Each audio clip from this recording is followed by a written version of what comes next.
Hi guys, I just wanted to come on and show you how quick and easy it is to make yogurt with your Instant Pot. So there is a yogurt setting right there, and you would press it one time and it'll populate a number. So you can go anywhere from 8 hours, I believe it's to 18 hours. But remember, the longer you leave the yogurt in here, the more tangy your yogurt will be. And I found that at 8 hours, I like it at that level.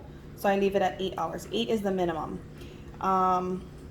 It'll go to 0 and then it'll start counting up.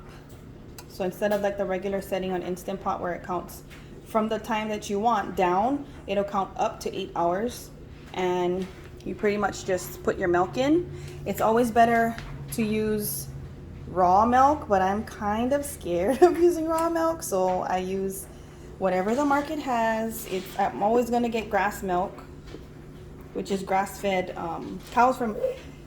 milk from cows that are grass-fed, and you should always get whole milk because the consistency will be the best. And remember, the fat in cow milk, well, this kind of cow milk, is really good for you. It's the good fats that our body needs. So always get whole milk.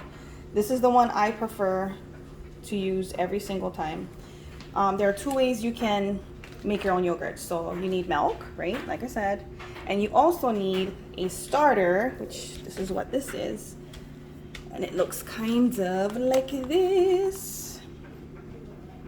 So this is the starter I chose. It comes with 4 different types of cultures. I picked one of them. I believe it was 5,202 was what it was labeled. You put it in this jar with a cup of milk and you let it sit for, I believe I left it for almost 24 hours. I think it was more like 20 hours. And then once it becomes like a yogurt consistency, which you can't really tell, then you refrigerate it for 6 hours, and then you use this 1 tablespoon of this per cup of milk. So you can figure that out. Or you can just go to the store and you can buy a yogurt that has, you have to read the back. It has to have live and active cultures. And you can use that with the same rule of thumb, 1 tablespoon per cup, and make it that way. So it's up to you, whatever's easier. I wanted to make this my own using this yogurt starter because it's heirloom, which means I can reculture again and again and again to the end of time, because as long as I keep a little bit from this batch once it's yogurt, I can save it and then reculture the next batch and reculture the next batch and just kind of keep inoculating the milk over and over and over and keep making yogurt forever. So it's about 15 bucks, 11 to 15 bucks, depending on which yogurt starter you choose. But like I said, the heirloom, it's a tiny little packet. It'll last forever because it's an heirloom variety. So up to you. It's easy to just get some yogurt, throw some yogurt in instead of having to culture it. So it's up to you. I'm gonna measure it out and then pour it in. I'll be right back. So I measured out half a cup of cultured starter. This is all the good stuff, you guys. This is all the active live and active cultures that I started myself at home. So I measured it out and poured it in. And then you want to mix it really good. So I'm actually going to rinse it off a little bit. You want to get all that good stuff in there. And everything is cleaned really well prior to use.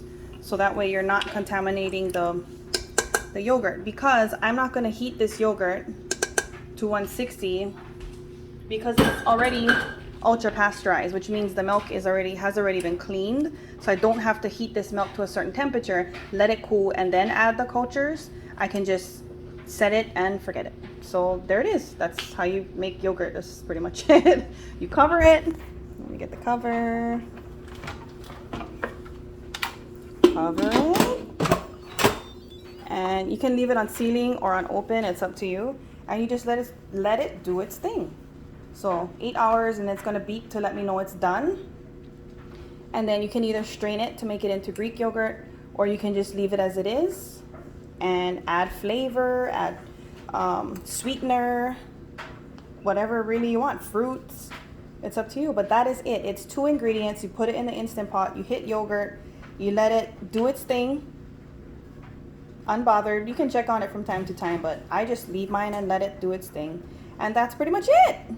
Simple, and it's so delicious. There's no additives, there's no preservatives, there's none of the bad stuff in it that the store puts. There's no, you know, what is that stuff they call, like leaveners, or there's no thickeners. There's nothing. It's just pure good stuff, you know, grass milk and yogurt starter, and that's it. It's super easy, you guys, I promise. And it saves you a lot of money because I eat about maybe a cup a day, Monday through Saturday. If you buy Greek yogurt, that much Greek yogurt, you're spending a lot. But I pretty much just spend $4 or $5 for this.